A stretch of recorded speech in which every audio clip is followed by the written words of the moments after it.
За тэгэхээр аймгийн иргэдийн төлөөлөлтийн хурлын 6 дугаар хуралдааныг аймгийн иргэдийн төлөөлөлтийн хурлын тэргүүлэгчд хуралдаж 8 сарын 1-нд хуралдаж 37 дугаар тогтоолоор за 8 сарын 22-ны өдөр 6 дугаар хуралдааны хуралдуулъя гэж шийдсэн. За ингэж шийдэхдээ хоёр асуудал хэлэлцсэн. За нэгдүгээрт нь болохоор аймгийн засгийн 2016-аас хөрөө оны үйл ажиллагааны хөтөлбөрийн 2018 оны эхний хагас жилийн байдлаар хэрэгжилтийн дүнгийн тайлангийн тухай илтгэлийг за аймгийн засаг дарга тавина гэдэг. За тайл 18 оны эхний хагас жилийн тайлан хэлэлцсэн. За хоёрдугаарт нь аймгийн иргэдийн хурлын төлөөлөгчийн бүрэн эрхийн тухай гэсэн хоёр асуудал хэлэлцэхээр одоо ингэж шийдвэрлсэн. За энэ бол хуулийн хугацаанд 14-өөс дээш хоногийн өмнө зарлаад ингээд явж байгаа асуудал. За мөн одоо 8 сарын 21-нд бас одоо манай төлөөлөгчдөөс за ялангуяа намын бүлгээс асуудлууд орж ирсэн. За энэ дээр ингээд бид тэргүүлэгчдийг хуралдуулаад бас одоо хуулийн дагуу за хилцэх асуудлынхаа төлөвлөгөөнд өөрчлөлт оруулад хоёр асуудлаа нэмээд одоо 5 асуудал болгоо хилцээр ингээд шийдвэрлсэн. За ингээд 21 тэргүүлэгчд хуралдаа шийдвэрлээд бид нар одоо бас хөрний өдөр аймгийн засаг даргын тамгын газрын даргад бас албан бичих өгсөн байгаа. За 20-нд бол 22-нд хуралдаа уралдана.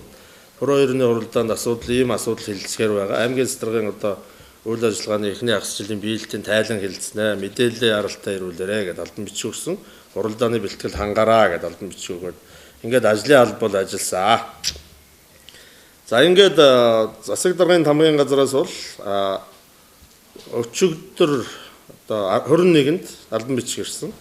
За энэ дээр бол аймгийн засаг даргын одоо 20 цээрийн дэглэм тогтоох тухай захирамж гарсан. Ийм одоо захирамж гарсан учраас за энэ одоо хуулийн дагуу хуралдааныг одоо хуралдуулахгүй байхыг хүсье. Нэгдүгээр, хоёрдугаар бид одоо асуудал оруулах боломжгүй юм аа.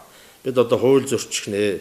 Тэгээд одоо энэ онцгой комиссийн шийдвэр бас гарсан, ийм захирамж гарсан учраас та нар хуралдаж болох бид нар асуудал оруулж чадахгүй гэдэг асуудлыг өчигдөр 21-ний өглөө 16 цаг 20 минутанд давж өгч. За ингээд одоо бид нар цаашаа яах вэ асуудал үүсээд ингээд ярилцаж байсан.